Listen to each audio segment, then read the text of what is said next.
ഈ അടുത്ത കാലത്തൊന്നും ഞാൻ രാവിലെ ആവാൻ വേണ്ടിയിട്ട് ഇത്ര കാത്തു നിന്നിട്ടുണ്ടായില്ല. അതെന്തിനീന്നല്ല നിങ്ങൾ ചിന്തിക്കുന്നത്. രാത്രിയിൽ ഉണ്ടാക്കിയിട്ട് വെച്ച ഈ ഹോം മെയ്ഡ് ഗ്രനോല ബ്രേക്ക്ഫാസ്റ്റ് സ്മൂത്തിൻ്റെ ഒക്കെ ഇട്ടിട്ട് തിന്നാൻ വേണ്ടിയിട്ട് കാത്തു നിന്നത് ഞാൻ. എന്തല്ലേ ഓട്സ് വാങ്ങുമ്പോൾ അതിൻ്റെ തൊട്ടടുത്തതുണ്ടെങ്കിലും ഞാൻ മൈൻഡാക്കലൊന്നും ഉണ്ടായിട്ടേനെ. നമുക്കെന്ത് തിന്നാൻ പറ്റിയതല്ല അപ്പോൾ ഇത് ഞാൻ വിചാരിച്ചിട്ടുണ്ടായിരുന്നത്. അപ്പം ഇങ്ങനെ ഹോം മെയ്ഡ് ഉണ്ടാക്കി എന്തേലും ചിന്തിച്ചിട്ട് ഞാൻ ഉണ്ടാക്കിയത്.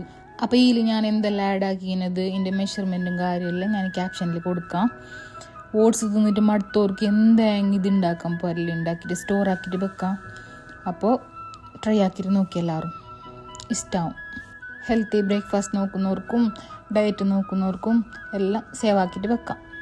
അപ്പോൾ ഷുവറായിട്ട് നിങ്ങൾക്ക് ഹെൽപ്ഫുൾ ആവുമെന്ന് വിചാരിക്കുന്ന വീഡിയോ ലൈക്കും കമൻറ്റും ആക്കാൻ മറക്കണ്ട. പിന്നെ ഇല്ലേ നിങ്ങൾക്ക് ബ്രേക്ക്ഫാസ്റ്റിന് ഏറ്റവും ഇഷ്ടം തിന്നാൻ എന്തെന്ന് കമൻ്റ് ആക്കി.